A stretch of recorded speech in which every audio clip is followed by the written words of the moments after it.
Yes, this is John G. Sutton. Welcome to Tales from the Jails. Today I'm going to talk about some notorious prisoners that were in HM Prison Wormwood Scrubs when I was there in the year 1975. I was on D-Wing at the time. I was not permanent staff on D-Wing, but I was occasionally working on D-Wing, which quickly ended after a period of time because the principal officer there didn't quite like me for some reason, seeing as he was running it as his own little club.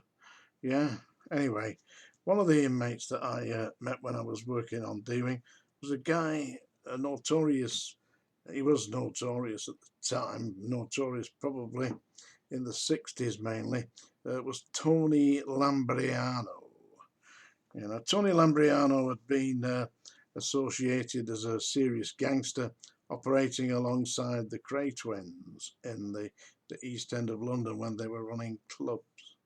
And he was banged up in in Wormwood Scrubs actually, and doing I think it was 8 years or something like that for violence and various other terrible offences that he committed. And he was, in actual fact, something of a quiet man, I found him to be. He wasn't ostentatious. You get some of them that are swaggering round like Mad Frankie Fraser, who thought he was a tough guy. And Frankie Fraser was, yeah, he was a tough guy, but only if he get you from the back. He never come to you from the front because he was only about 5'2", and if he came at you from the front, then you would just like grip him by the front of his thing, hold him up, and poof, that'd be the end of Mad Frankie Fraser. But he didn't do that. He attacked from behind. So whenever I encountered Frankie Fraser, I put him behind his door where he belonged, because he was a dangerous snake. Yeah, a nasty, horrible thing. But not Tony Lambriano. He was quite peaceful, and his mate was on D-Wing was Gordon Goody, who was one of the great train robbers. You remember you'd heard of the great train robbery. Yeah, well, Gordon Goody, who was the brains behind it. You heard of Ronnie Briggs. Well, you couldn't stand Ronnie Briggs. I mean, Ronnie Briggs was just a gopher, drivers here, drivers there, park the car there, and when we say, but nothing more than that. Briggs was nothing compared to the likes of Gordon Goody. And Gordon Goody was coming towards the end of his time in prison. I think he got sentenced to something like 30 years, but he didn't serve that. But in 1975, he was on D-Wing and he was mates with Tony Lambriano. And between them, they used to have cooking sessions. I don't know where they got the goods from. I mean, I didn't ask. Wasn't my job. My job was just supervise the wings, make sure that if there was anything kicked off, then we got in there and dealt with it. And basically, Tony Lambriano and Gordon Goody, they'd have little cooking contests. Seriously, they had little burners and gas burners where they were making things like spaghetti and spaghetti bolognese and various stuff like that. If I remember rightly, Tony Lambriano was a really good cook. I seem to remember him one day said, "Boss, I would try this." I mean, you would. I mean, you just basically you're keeping the lid on things by being reasonable with people. That's the way it works. That's the way I thought it should work, and that's the way it did work, especially on D-Wing, where things were not quite as volatile. You didn't. I mean, when we're talking about volatile, you're talking about people who were just coming into prison, no idea how to interact. People who are serving short sentences, 3 months, 6 months. They're just ships that pass in the night, but they don't have anything a great deal to lose, so they tend to be a little bit more out of control, and that's when you've got to get a grip. I say get a grip of them, and don't let them get out of hand.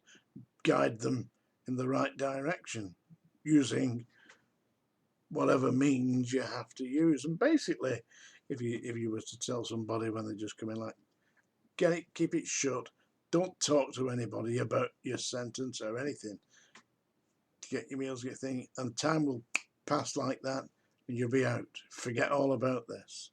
Yeah, that's the way to do it. On D-Wing, you know, they tried to move Ian Brady, the Moors murderer, and to put him into what was in effect a standard normal location, which was D-Wing, which was the Lifers wing at the Scrubs. They put him on there, and I think he lasted about 2 days. Somebody scolded him and got him into a recess and gave him a good battering. And by a battering, I'm not talking about fish and chips, you know. I'm talking about somebody getting hold of him and banging his head against the shithouse wall and pouring boiling water all over him. Yeah. Ian Brady didn't like that, by the way.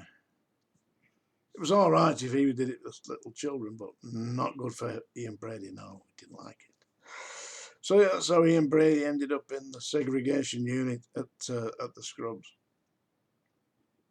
in single accommodation. Now, the thing about D-Wing was it was all single accommodation. One of the other notorious inmates on D-Wing was a guy called Jim Hussey. Yeah, now Jim Hussey was one of the great train robbers. One of the big brains behind it. The big brains behind it was Goody. But Jim Hussey was there, and he was an operator. You know, he was a real East End villain. He wasn't a robbing rag like Ronnie Briggs, because everybody who was involved in that crime believed that Briggs was just a publicity-seeking tour rag, basically. And of course, he escaped, and who was it? And finally managed to arrest him. Slipper of the Yard. Imagine wasting your time on a low-life rubbing rag like Ronnie Briggs. Yeah. Anyway, that was some of the people who were on. Of course, I previously mentioned Leslie Grantham.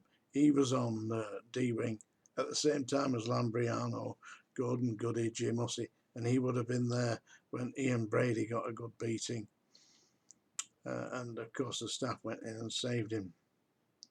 Yeah, I was on D-Wing, and one night, screaming upstairs from, I think it was on 3-Wing, D3, screaming upstairs, and one of the staff shouting, "You better get up." So running up, and this guy had gone into the office, because each landing had like a little office, you know, where they had the senior officer, whoever was running the way. And he said, the guy had gone in and said, "That's one off, boss."